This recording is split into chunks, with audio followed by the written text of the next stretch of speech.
Hi and Assalamualaikum. Today, our group will present function of FET.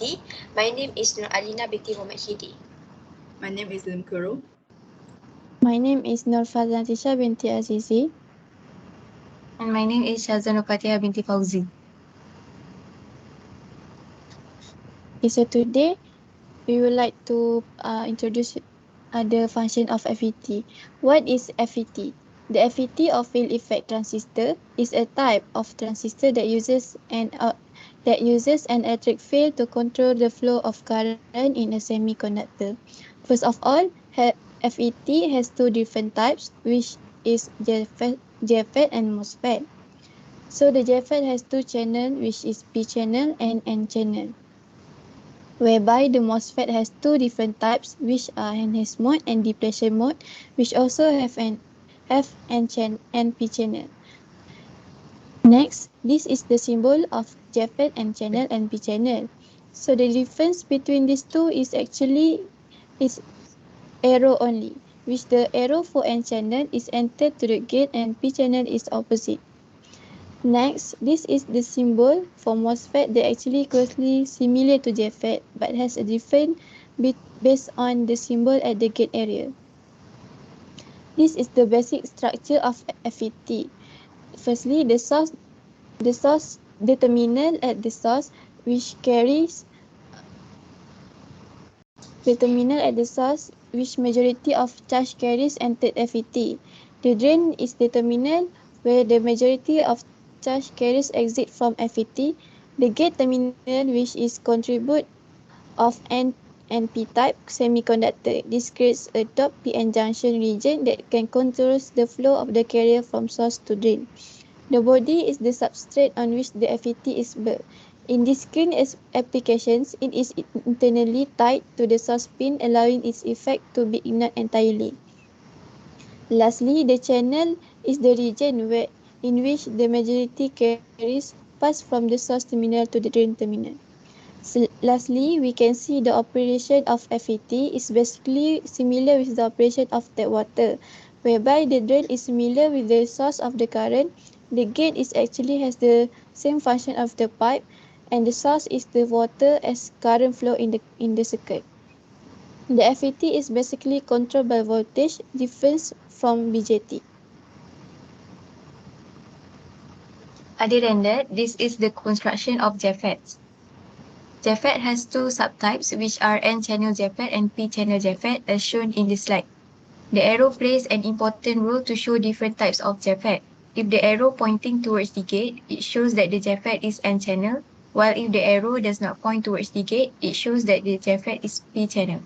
Other than that, this arrow also indicates the polarity of PN junction, which is formed between the channel and the gate. The current that flows through the drain and source is dependable on the voltage that is used on the gate terminal.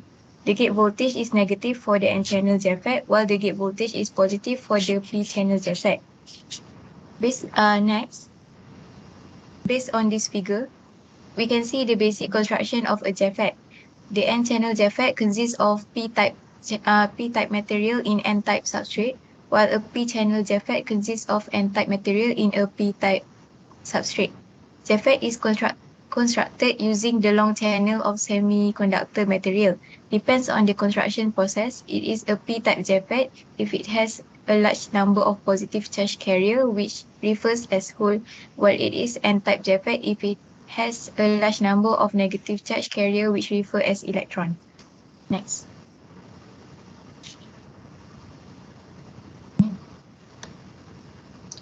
Besides that, there are two characteristics of JFET, namely drain characteristic and transfer characteristic. Next. Drain characteristic occurs in N-type and P-type. Each N-type and P-type consists of an orbit region, which is an area of the transconductance curve showing a linear response, and the drain current is opposed by the resistance of the JFET resistor. In addition, there is a saturation region. The N-channel junction field effect transistor is on and active because the maximum current flows. After that, cut-off region. The drain current will not flow and the N-type is in the off state. At the same time, there is also a breakdown region. If the VDD voltage at the drain terminal exceeds the maximum required voltage, then the transistor fails to hold the current and thus current flows from the drain terminal to the source terminal. Therefore, the transistor enters the breakdown region. Then, knee point is a point in the characteristic curve showing various drain currents with the drain source voltage appearing linear. But after that point, the linear turns into a curve. Besides that, pinch-off point, the point in the curve that will not increase even if the drain is increased to the source. Other than that, pinch-off voltage. In this part, the current change completely to constant. Here is a graph for N-type and P-type. The VDS value for N-type is negative while P-type is positive. Both graphs have the same properties. Next. Last but not least, transfer characteristic. The transfer characteristics can be determined by observing different values of drain current with variation in gate source voltage provided that the drain source voltage should be constant. The transfer characteristics are just opposite to drain characteristic. Transfer characteristic also occur in N-type and P-type. The N-type curve is to the left of the x-axis. It can be easily observed that the value of drain current varies inversely with respect to gate source voltage when the drain source voltage is constant. After that, the P-type curve is to right of the x-axis. This is drawn between positive gate voltage and drain current. The pattern will be same as in the case of N-channel JFET, but the polarity of the applied voltage and direction of the drain current differ. Next. Okay, so now let's assume that for the JFET, the gate current IG is approximately equal to 0. So we can say that VGS is equal to minus ID times RS. Now for the given circuit, let's assume that it is operating in the saturation region, and using this, let's find out the value of drain current ID and the voltage VDS. And once we find the values, then we will validate our assumption. So here in the saturation region, the drain current ID can be given as IDSS times 1 minus VGS divided by VP n squared. Now, for the given circuit, IDSS is equal to 8 milliampere, and the value of VP is equal to negative 6 ohm. So we can write this expression as 1 minus ID divided by 6 whole squared. And if we simplify it, then we can write it as ID equal to 8 divided by 36 times 36 minus 12 times ID plus ID squared. And if after simplify it, then we can write it as ID squared minus 16.5 times ID plus 36 equal to 0. So we solve this quadratic expression, then we will get the two value of ID. Now if you look at the first value, it is already greater than this current IDSS. That means this value cannot be the value of the drain current. So the value of the drain current ID is equal to 2.587 milliampere. Using this value, we can find out the value of the voltage VDS.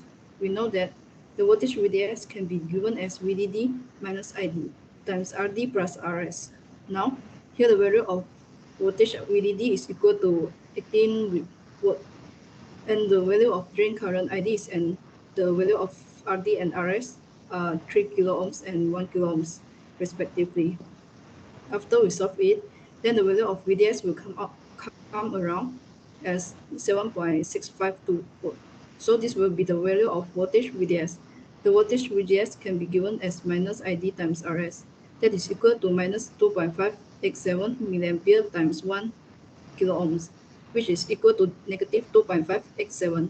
So we can get the value of the voltage VGS. Now, let's validate our assumption.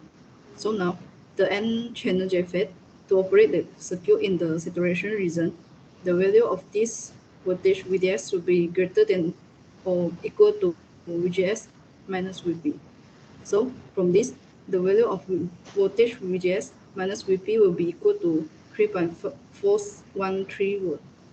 And if you observe over here, the value of voltage VDS is equal to 7.652.